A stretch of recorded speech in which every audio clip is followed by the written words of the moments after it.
Alright bitches, I got beef, you got beef, we all got beef with Nintendo right now, but whatever your problem is, we've got to unite and agree that the Switch 2 is not perfect. Like, is Switch 2 really the best name they could come up with? This name is boring, it has no style, it has no grace, no one enjoys saying Nintendo Switch 2. My lips hurt even saying that many syllables. It's a shame because the perfect name was right there, Nintendo Snap. I am also willing to accept Nintendo bitch. You snap the Joy-Cons onto the console, the console snaps from TV to handheld seamlessly. We all snap when we get PK-fied for the 50th time.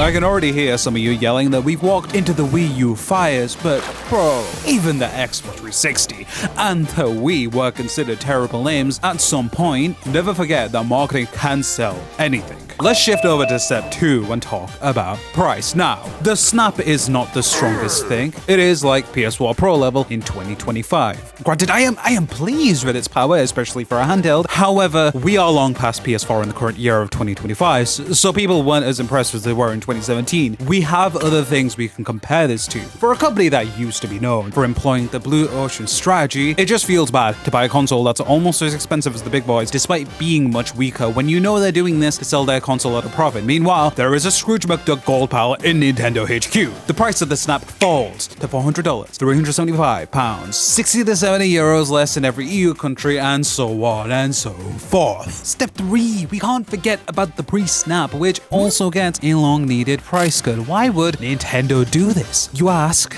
Well, A, there's no universe where Nintendo loses money from selling outdated hardware that is barely moving units anyway at a lower price. If anything, the pre-Snap would triple in sales and make more money if they did this. B, are you really gonna let Sony fudge the numbers and get away with it? Really? Nintendo, your aura is on the line. C, just be nice. Step 4. People have said enough about game key cards. The demand is clear, the outrage is thick, so instead of repeating that tired conversation, let's rely on my medium-sized brain to tell you the solution to this problem.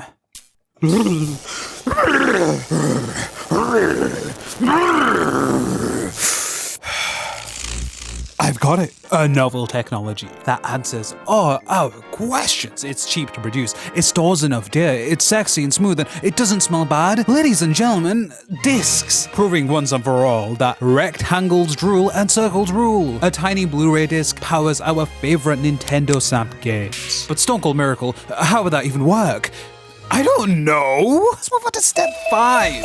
Overpriced Mario Kart World is no longer overpriced. There really was no justification for this, and so with a shiny new fair price tag, everyone is happy. The world rejoices, and in addition to this, Mario Kart 8 Deluxe gets a permanent discount in the form of step 6. Yeah! Nintendo Select is coming back with waves of Switch 1 games are gonna be discounted permanently to allow people of all incomes to enjoy Nintendo's games. Because surely Nintendo doesn't hate poor people, right? That's right, Nintendo doesn't hate poor people, and so basically all of the overpriced stuff like Mario Tennis, the Virtual Boy, the controllers, the Galaxy, the wrench of justice comes down and fixes everything. Step 8, tie me to a missile and fire me at the housing address of whoever the hell decided welcome tour should be a paid download. Step 9.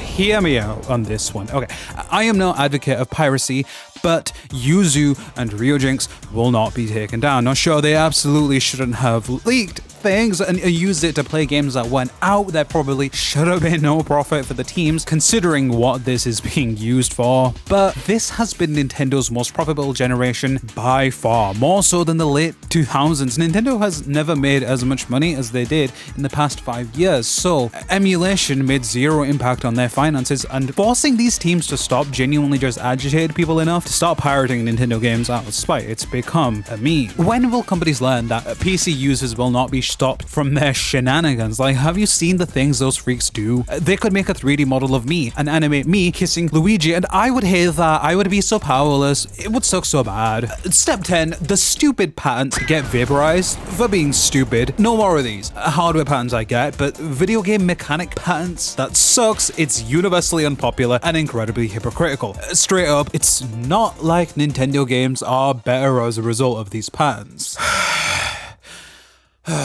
Okay, now that we're halfway through climbing the ladder to self-improvement, I just want to catch my breath and clarify that these steps are about making Nintendo a nicer and more consumer-friendly company. You might think that's not important, but the truth is that if Nintendo woke up tomorrow and did all of this, all fans would benefit, discourse would be so much better, and it wouldn't cost them billions. However, our work is hardly over, as we shall now focus on Snap hardware and Snap games. Step 11. Let's release a Pokemon ZA trailer that isn't dogshit for once. Not gonna elaborate. I'm excited for this game, but I shouldn't be. Step 12. Replace every character in Drag X Drive with Miyamoto. Step 13. Swap Bananza and Mario Kart. Released it. Step 14. Swap Metroid and Zelda's. Released it. You might be wondering why I would do this, but if you know, you know. Like, vibes are my explanation for this. Step 15. Now that DK Bananza released in June, there's an empty month and a half in between these two releases, and unlike Mario Kart, Bananza is single player. So what we're gonna do is slice open Bananza. We're gonna take out DK Artist, as it is a showcase of the mouse. It's 3D modeling software with the power to make anything. Naturally, it makes sense to lower the price of Bananza and price DK Artist at the gap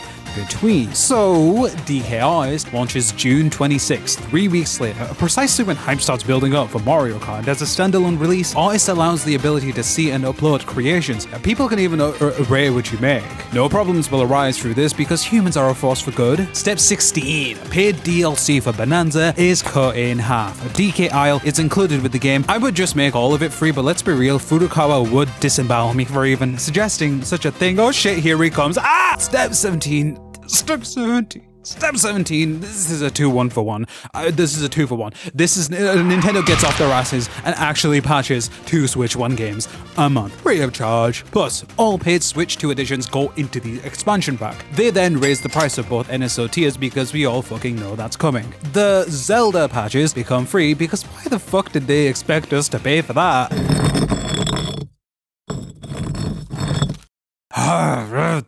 Where do I begin? Okay, how about I begin by adding the most beautiful bossa nova you've ever heard and add a setting that allows the baffling people that are complaining as we speak to turn the music off. On top of that, how about we allow you to link your console to Nintendo Music and choose a song from the service? Billions will dance, billions will huzzah. Step 19. It is baffling that capturing gameplay is the way it is. We fixed this by adding in features from 2013. Step 20. Achievements, but with a goofy name. Step 21. Themes. Step 22. A redesign of the core's user interface that just looks and feels less like a pathetic Kindle tablet. Step 23. Nintendo Snap owners can increase and decrease their app icon size a la 3DS, as well as allow players to sort by recently played or stick to a custom order. Step 24. Groups. Yes! Oh, I love groups. I love folders. I love categorizing my games into niche commonalities that don't even make sense. Oh, I love hiding them off to the side where I am less likely to use them. Ooh.